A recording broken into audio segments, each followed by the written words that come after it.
Hello and welcome back to Hydroponics Daily with me, Dr. Russell Sharp.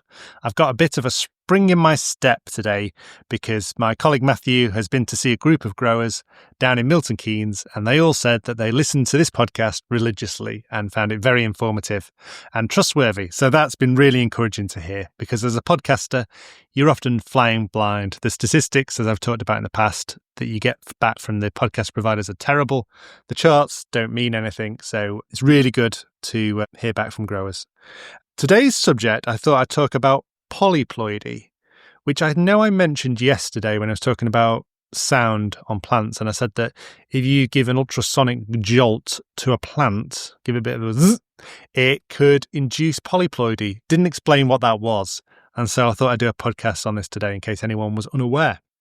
So, in most animals, and you have a set of chromosomes, you have a matching pair of every chromosome.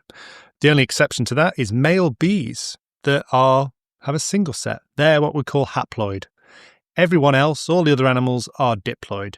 And you're only polyploid, you have multiple sets, if something's gone wrong.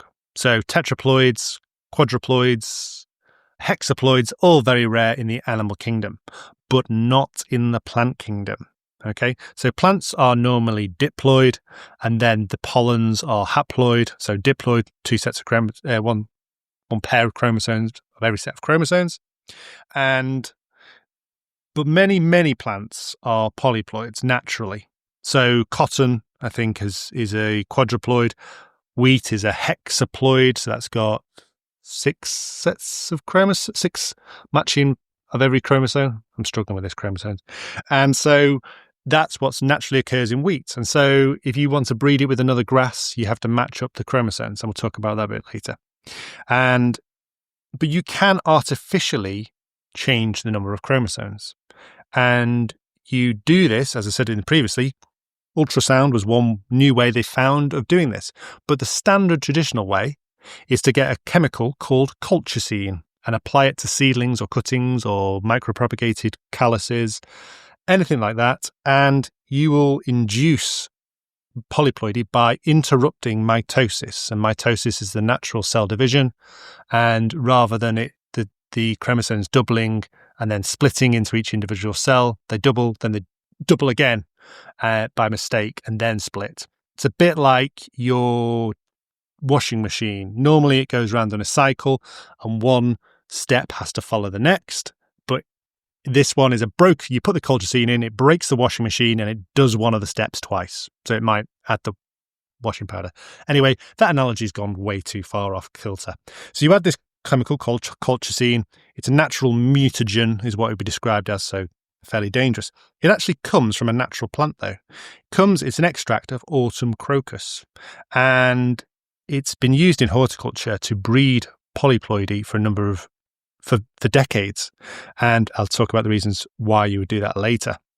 You can, now normally it's professional growers that can do this, but you can do this if you're an amateur and you want to induce polyploidy. You might have read some reports about it.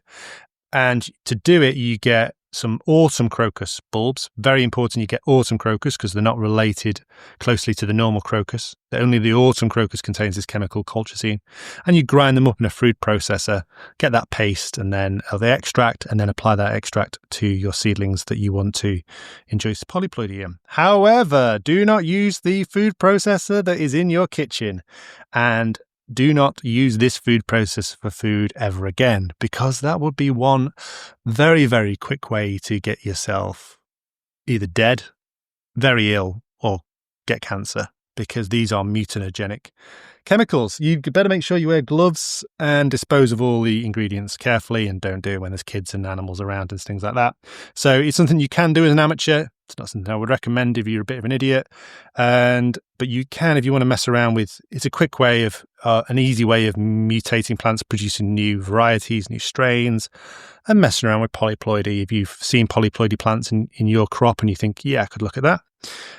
If you're researching polyploidy, be careful. You can waste a lot of time, as I have done this afternoon, because there's a lot of AI dross out there now. You know, a lot of people are writing these blog posts and to get content for their websites, and they're just saying, hey, ChatGPT, write me a blog post about using polyploidy in crop X, and then it just vomits out generic absolute nonsense, and the subtitles don't match the actual content and things like that. So be careful. I mean, I've went on the Dutch Passion website today and they had an AI dross page, so be careful of that. So yeah, back to polyploidy. Apples. So some of the reasons you might want to induce polyploidy. Apples, if you turn them into a tetraploid, so you double the amount of chromosomes, you get apples that are twice as big. Sounds amazing, doesn't it? You also get watery apples that are misshapen, so you couldn't sell them. And also, do you want an apple that is twice as big than a normal size apple? You could get mutations that increase the amount of resin, increase the amount of active ingredients in there. However, just putting your plants into polyploidy doesn't guarantee that they are going to have increased levels of resin, active ingredients, bigger flowers. It's very, very unreliable. So you get a lot of the absolute opposite can happen, and you can get less resin and less active ingredients and smaller flowers and things like this. So that's one of the reasons it's not used routinely, and we don't talk about polyploidy as much as we do other techniques, because it's so unpredictable. Unpredictable, that's the word I was looking for. You can produce denser flower buds. You can produce more vigorous plants occasionally. You produce plants with different growth profiles. Have you ever seen plants with different leaf shapes? This could be one of the reasons why polyploidy. You can produce, and this is a really good one, sterile plants. So they're sterile against pollination, so they don't produce seeds. This is important if you have a dioecious plants that you do not want to produce seeds.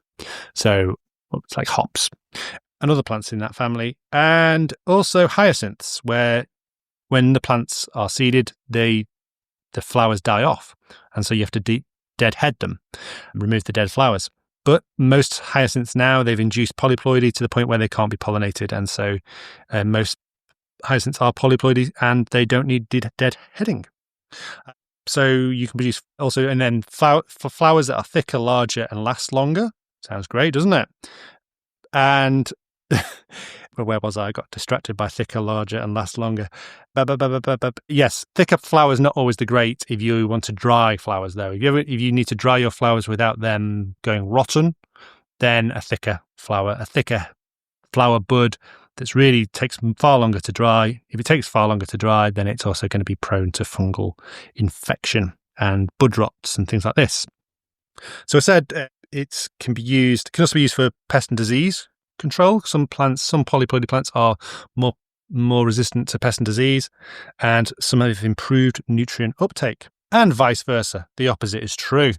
So, it really needs experimentation with your crop to find out which is the case. What happens when you polyploid them, when they turn into tetraploids, quadruploid, hexaploids, and things like this. And it will change depending on the variety that you turn into polyploid, or the strain, or the subspecies that you're using. Another good use of polyploidy is to get plants to hybridize that would not normally hybridize. So this is very common in cereals, where you get, say, you couldn't cross a barley directly with a wheat, but if you double the chromosome in the other, then you can produce a triticale, which is like a hybrid one. And so you could potentially get wild species of different plants and cross them with domesticated species, and this has been done routinely. So, and it's also happened in the wild as well. So I think there was a guy who discovered a plant at Oxford railway station, and it was a cross between ragwort and something else. Let me check. And groundsel, and this was a completely new species, and it was declared as a new species, and it was normally hybrids, interspecies hybrids are sterile, but this one was fertile because it was induced. One of them had polyploidy, or one of the parents had polyploidy. So that's an interesting way. It's used if you're struggling to hybridize a plant, or you want to hybridize it. Someone's said to you that, oh, this plant and this plant can't be hybridized even though they're in the same genus or in the same family. Perhaps induce polyploidy in one of them and match the chromosome numbers up. Find out what the chromosome numbers in them are. So the chromosome numbers vary massively in plants as well. So humans, it's 23 chromosomes, isn't it? And there's that company that went bust recently, 23andMe. Whereas in plants plants can vary dramatically. So the slender golden weed plant has 4 chromosomes. And then that can go up to literally thousands of chromosomes in ferns. Ferns must spend most of their time making DNA to fill their cells full of chromosomes. Don't know why they're doing it. It's a lot of phosphorus required to do that as well. So I would imagine fern cultivation requires a lot of phosphorus to do that. They don't have to make flowers though, or seeds, ferns, do they? So they can spend their time making chromosomes. That's probably what they do in their spare time. So matching up the chromosome number is going to be key. Plants have a lot of DNA anyway. They've got a lot of extra genes, and not least because they produce so many extra chemicals. And there's a thing called primary metabolism. That's what you and I do. All the things that happen in our bodies is primary metabolism. It's basic stuff. And then plants, they have all this secondary metabolism. They produce thousands and thousands of times more interesting chemicals than we do because they have to protect themselves against, pest and disease, and they have to photosynthesize and do all sorts of other things and interact with fungi and stuff like that. So they need a lot more DNA.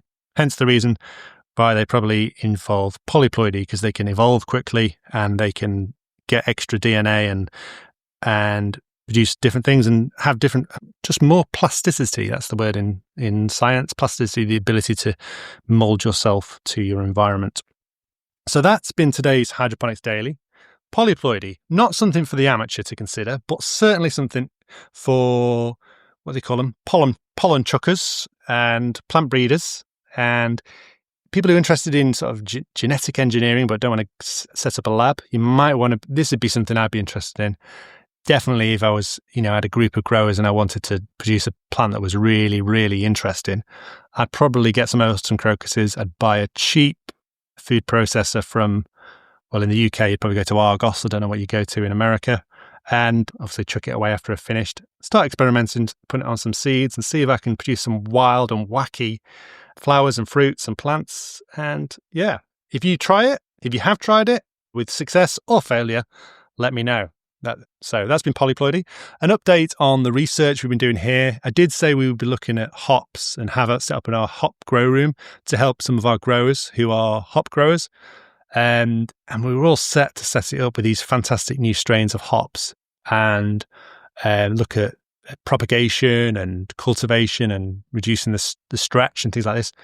But basically, the hop growers turned around and said that the people who control the genetics, a company called Charles Farham, they weren't too happy about us getting hold of their genetics, their prize genetics of, was it Harlequin hops and 321 and things like this. And I think they thought we were going to be stealing them and propagating them and selling them to the Americans or something like that, which we weren't going to do. But it would have been nice to do some research on their hops. And we could have got some hops off eBay or Amazon or, from a garden centre and things like that. But hops are notorious for being infected with viruses, so I don't really want to be bringing viruses into the grow room. So we've had a bit of a setback on our hops, but that just means there's more grow room space for our other experiments on blackgrass, NFT systems, and spring onions. So that's been Hydroponics Daily for today. It's been Polyploidy, and yeah, an interesting one. Tomorrow, what will I talk about? Do you know what? I'll talk about micropropagation, I think, because I mentioned the word callus today. I said you could put colchicine on calluses in micropropagation. Didn't say what a callus was. So tomorrow I'll talk about that. Thank you very much for listening. Goodbye.